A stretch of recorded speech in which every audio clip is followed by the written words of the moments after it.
We're here at what they call the plane wreck. The plane wreck, as you can see in the distance, that's where you park your cars at, right here. To actually get to the plane wreck, you're talking about, watch yourselves, bus coming through. You're talking about a 2 mile down towards the ocean to actually get to this plane wreck. I don't know the full history of this plane wreck, but I will find out more once I get down that way. As you can see, you can actually take a bus. That bus, there's a fee for that bus. Going down and coming back, it will take you down, it will bring you back. Or you can walk down, trek down for, like I said, a 2 mile hike. And you can get the bus, pay a fee, come back. But it's actually all flat, as you can see. So you're not walking up any hills, no terrain. As you can see, there's a lot of people walking, there's people passing us. So some people do the option to take the bus down.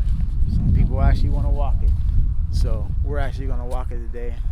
We have a little light rain approaching us, but it's a beautiful time, beautiful moment right now. Yeah, everything was going good at that moment in time because we only thought we had to walk down 2 miles. Come to find out that 2 miles is a 4 mile down and a 4 mile back if you don't take the bus. Now, we ran into that bus driver at the front where we parked our cars at. We talked to him.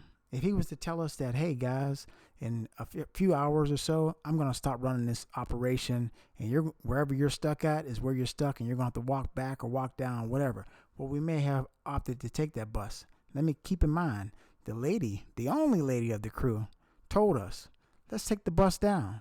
But no, not us hard-headed men. You know what hard-headed men wanted to do, right? Hard-headed men wanted to walk. So what did? We walked on down. Should we have taken that bus? Well, in the later the clip, you'll see. And I'm going to say yes, we should have taken that bus up and down. And we should have listened to the lady. But us hard-headed men, don't listen. Don't listen. Don't listen. It's about a 3.5 mile hike from where you park your car at for the plane crash. I told you we're trying to bring you this awesome footage. It is raining right now, but we are here finally. As you can see over my shoulder, the plane right there. This is the plane wreck site here in Iceland. And like I said, it's about a 3.5 mile hike from where you park your car at. So they actually have a bus system that will take you. I think we're going to take the bus back up because we didn't realize it was this far away. And like I said, it's raining out here. It's fairly heavy. But like I said, we're trying to bring you this awesome footage on Journey of Kings travel vlog. So here we are.